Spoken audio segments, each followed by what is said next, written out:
as I told you, time response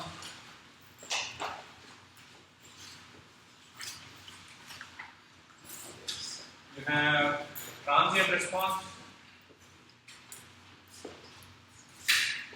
and steady state response.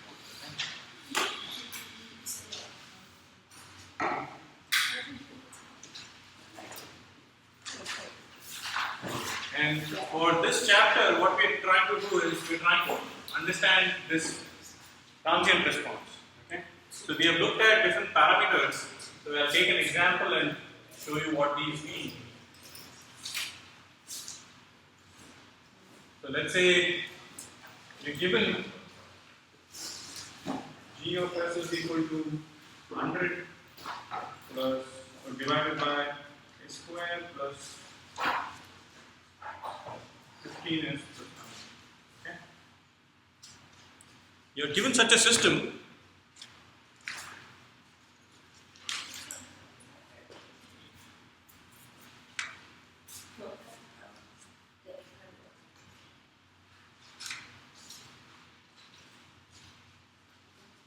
Right? Now, if you're required to find, let's say, find the unit step response. If you're asked to say find unit step response,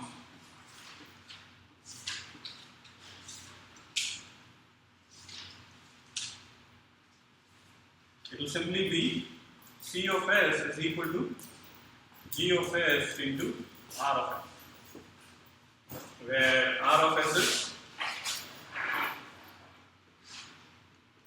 1 divided by s. Then C of s would be simply equal to 100 divided by s into s square plus 15s plus. Very simple. Now,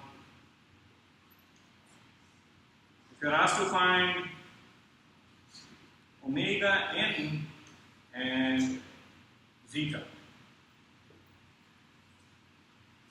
the natural frequency and the damping ratio. Omega n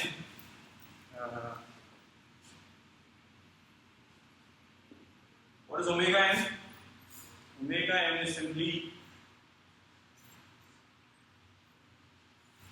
root of 100 is equal to n. So you compare, for this what you need to do is you have to compare this with omega n square divided by, compare this with omega n square divided by s square 2 zeta omega n s plus omega n square. What's that symbol called? Find omega n and what? Zeta. Okay. So you compare this with this and this. You get omega n is equal to root of 100, which is 10. This is 10 hertz, right? And how do you compute zeta? Zeta would be 2 zeta omega n is what? 15. You see this? 15, and you see 2 zeta omega n, which implies zeta is equal to what? 1.5.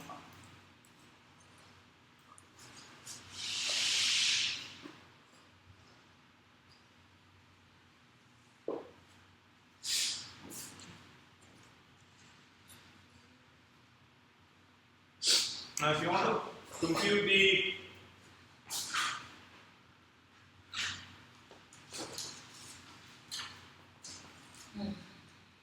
find EP, ES, ER, percentage over shoot. So, what is TP? TP is peak time, right? So what is the formula for peak time? You said it is pi divided by omega n into root of 1 minus. Yes. Can you go back to Zeta? How, because when Tiffany and I both tried to solve for we got different numbers. Right. It's 0.75, you're right. The ratio is never greater than 1, right?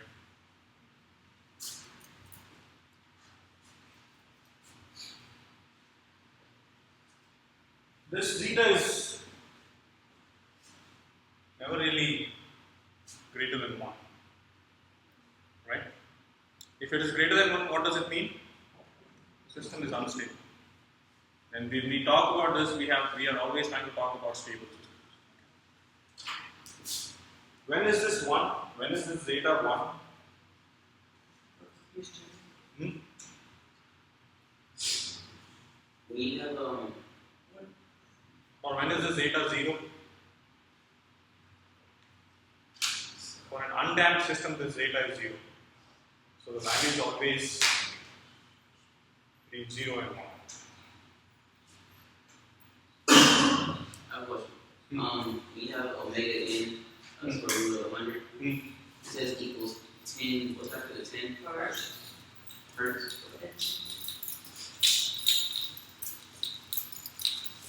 Okay. So this is pi divided by 10 into root of 1 minus 0.75, which is equal to. So just give me the answer.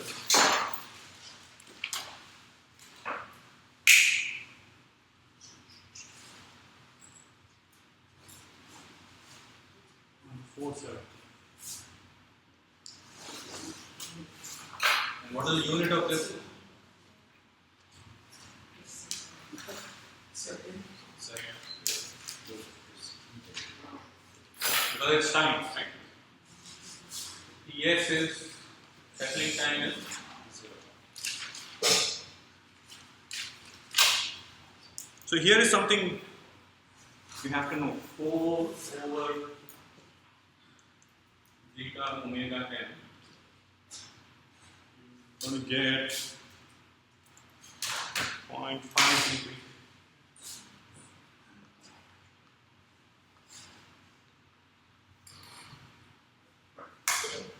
What you have to understand is,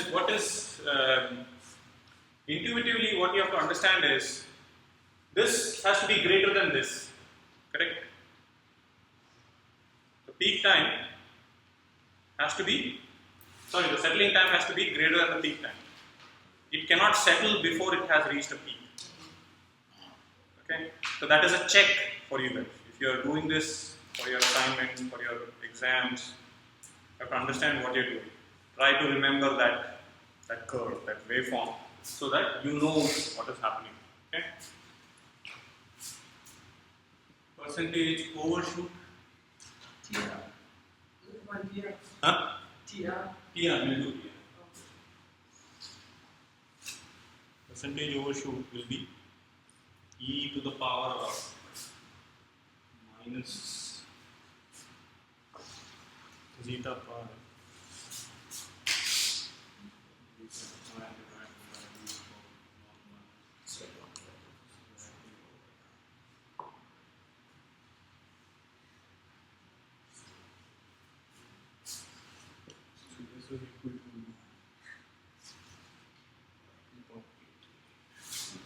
Times 1000 is in the power as well? Or times 1000? It's not times 1000. Do you see 1000?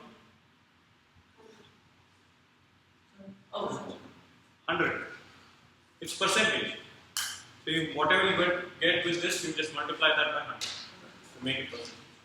So this is 2.838. Now, what you see here is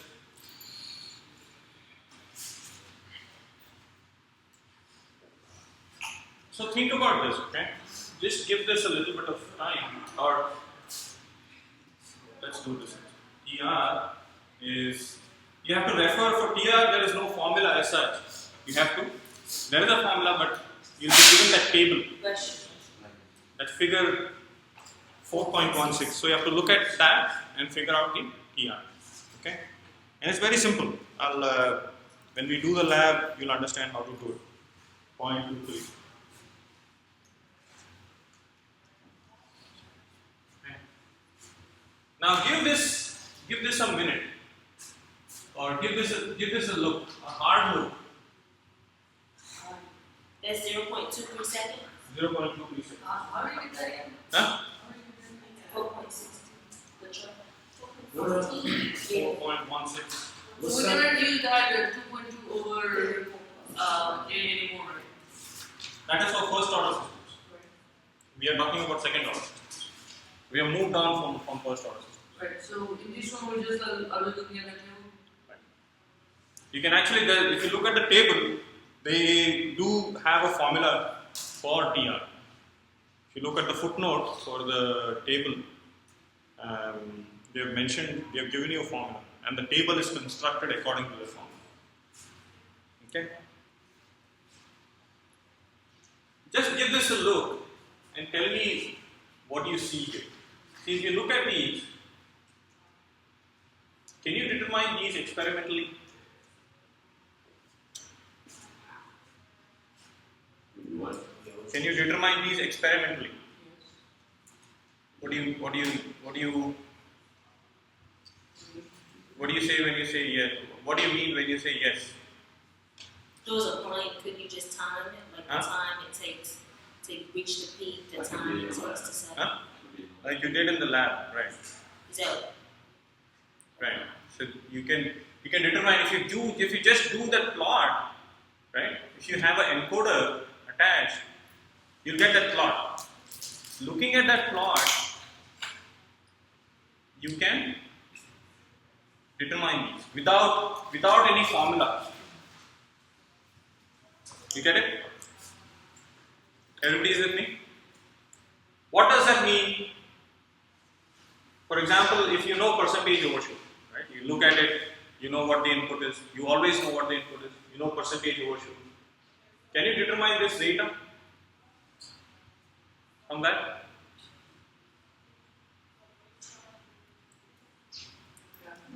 Huh? that would be one unknown? Hmm? Yeah, if you just take natural log on both sides, and then you get the only unknown would be that zeta. Tiffany, you remember asking this question, how to determine this? No, I was asking how to determine omega n. The other Tiffany was asking how to determine zeta. Okay. So now you get it. Now you understand how to determine zeta. From experimentally, how do you determine zeta? Without a black box, I'm talking about a black box second order system. Without modeling the system, without knowing this, can you determine this zeta? Do you need this?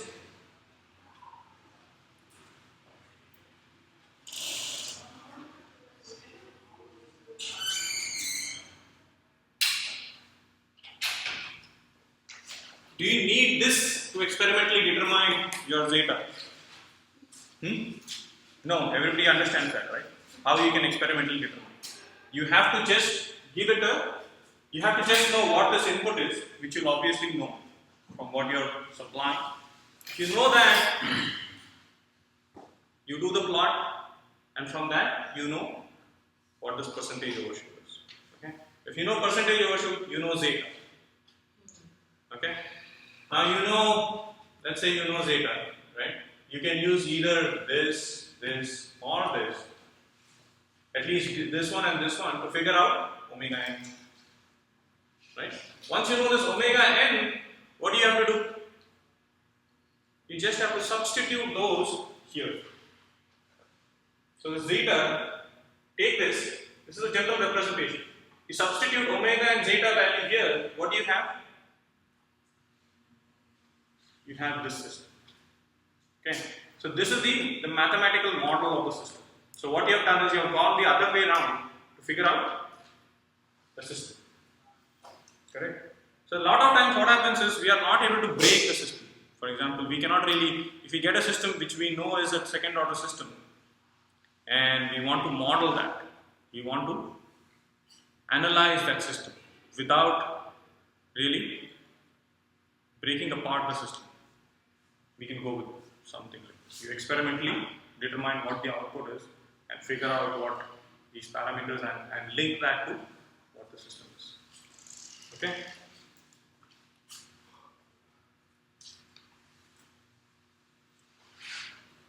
Which section are you from? Section History. 4.6.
Alright, so in this chapter, the other important aspect you have to understand is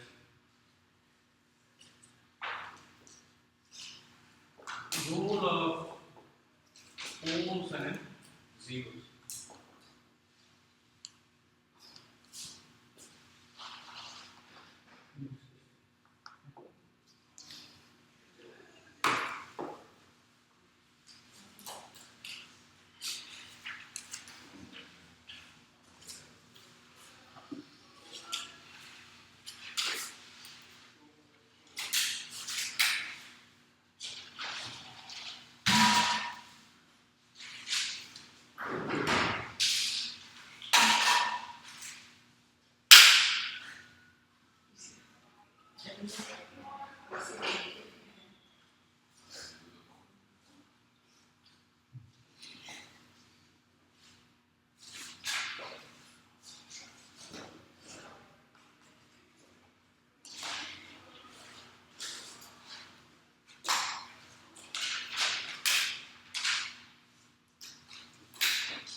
So this is the S plane,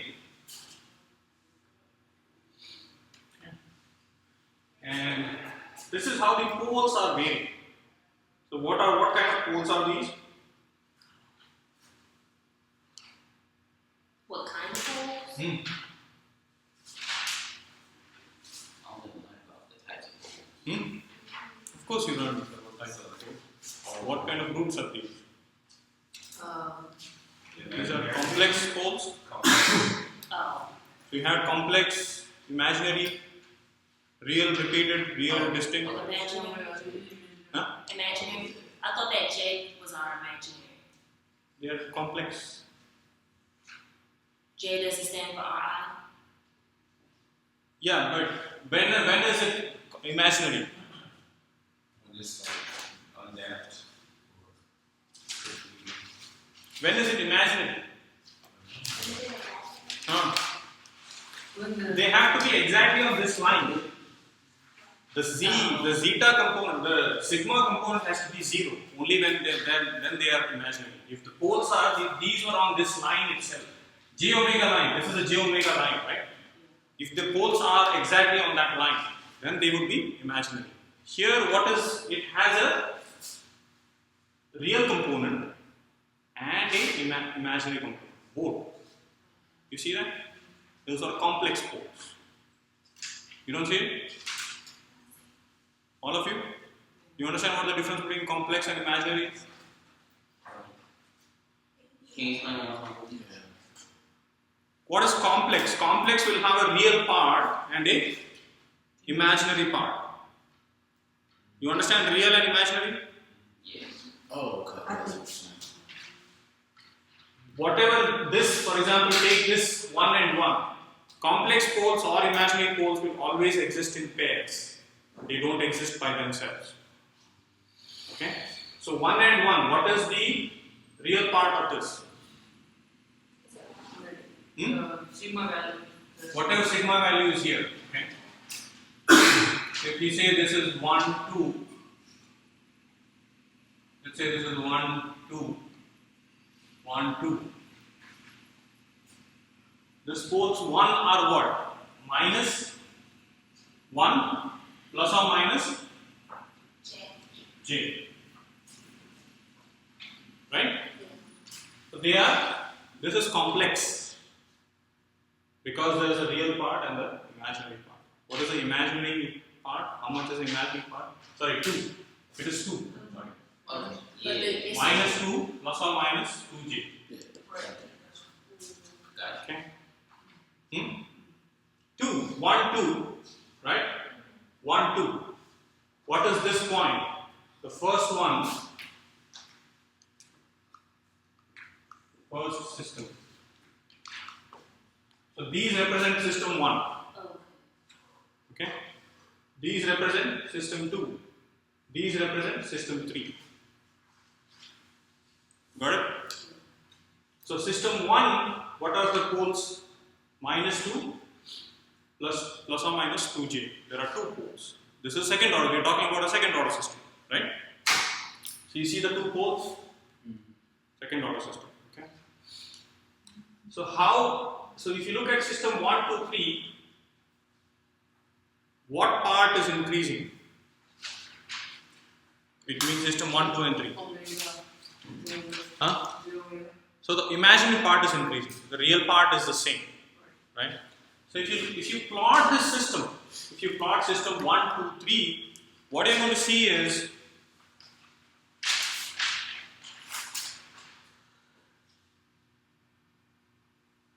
system 1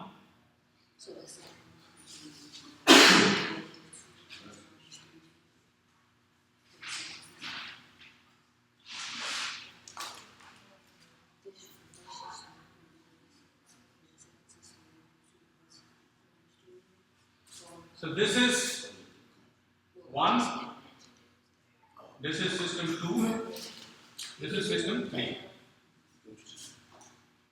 Okay?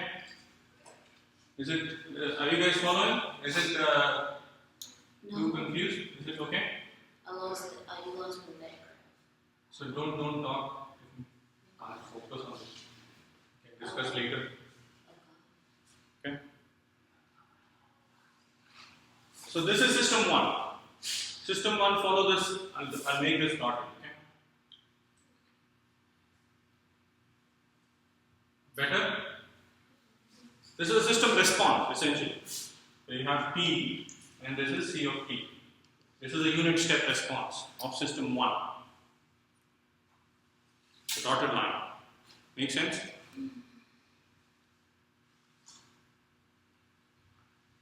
Unit step response?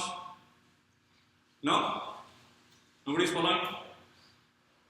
Unit step response. You don't understand unit step response? What's the question? Huh? Besides, what's the question you asked before you said you understand unit step? If we plot the step response of system 1, the dotted line is the step response of system 1. Step response, unit step response, no? Huh? Where is that coming What are you guys doing? You want to know if it's Okay. If you take the inverse Laplace of this, how do you plot the unit step response in MATLAB? Understand? You don't understand step response. Response is okay. Response is what is system response? Huh? System output. What is unit step response? system output to a unit step input. Got it? R times U. Huh? Like when you put C S equals R times U. We did that here. Okay. So this is the unit step response, just expressed as function of frequency. If you take the inverse Laplace transform, okay, of this, and input time C of t will be what? The time response. Hmm? Time response. C of t will be Laplace inverse of C of s. Okay. Got it? So how do you get this plot from that? Hmm? The unit step response. How do you get this plot from that C of t?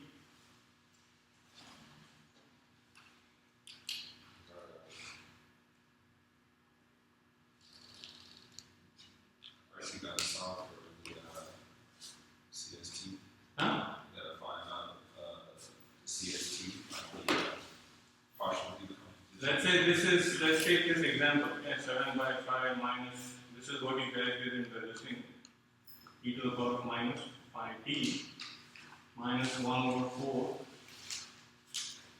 e to the power of minus t. You remember this? This was the exam problem. So you just find the Laplace. Huh? So are you saying to find the Laplace inverse of that, and then you can get this graph by just inputting various time? Exactly. So if you input t here, t to 0 to infinity, you're going to get this. For every value of t, you put t equal to 0. What will it be? 7 over 5 minus 23 over 20 minus 1 over 4. Whatever value. Put t equal to 1, you get C of t. Put t equal to 2, you get C of t. That is the unit step response. Huh? Yeah. Okay. I'm gonna read that part of it. So that is the unit step response. Got it? So for this, it will not be the response will not be like this. But this is here. What are roots? The roots are actually real and distinct. Correct? So it will not be something like this, but it will be a function of time. All you need to do is input time, input values of time. Time you can put anything, right? You can put 0 to 100 seconds, 0 to 100 milliseconds, 0 to 100 minutes, hours, whatever you want. And you can look at the y. Here is the response. How the response will be. If you plot it, this is how the response is going to look. Okay? So now, is it making sense? So if you look at the three systems, when you weigh the poles, okay, what is changing? For example, look at this amplitude, frequency. These characteristics are changing. If you look at the first system, the rise time is really high compared to the third one. You see that? But the first system is more stable, more robust. You see it? The settling time for the first system is smaller compared to the settling time for the second, third system. So these two parameters, the rise time, settling time are different. Peak time is different. So what this will do is, it will follow this envelope when you change this thing.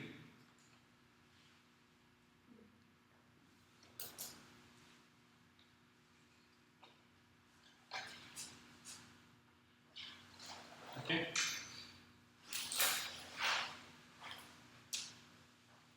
You can refer to figure 4.19 for more clarity.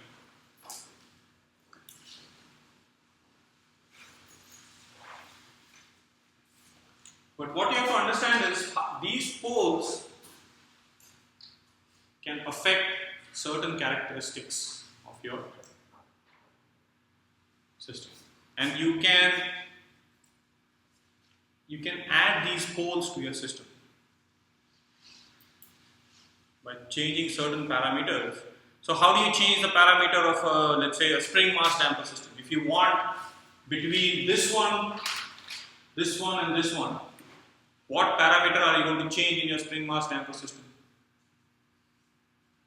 You said we want what? Mass, What did you say? if you want to change, or what parameter will you change? If you want, consider a spring mass damper system. Okay.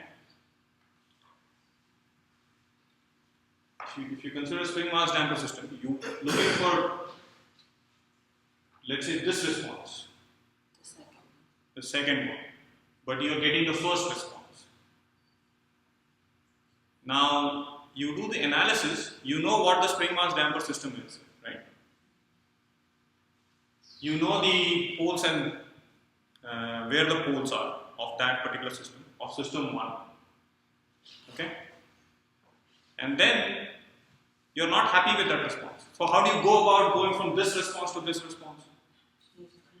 Huh? You change the poles first. Okay? You know that from your this thing, you change the poles of the system. That is a mathematical thing. And then once you change the poles, you look at the response. Got it? Until now, you have not physically changed the system itself. You go from pole 1 to pole 2 to get that. And then what you do is, you look at, if you change that pole, what characteristic of that spring mass damper system will change?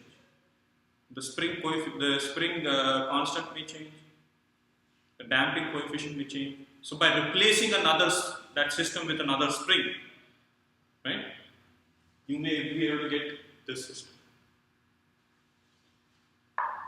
That is what this omega design is. This is what I do. Poles relate to what? Here, what are the poles?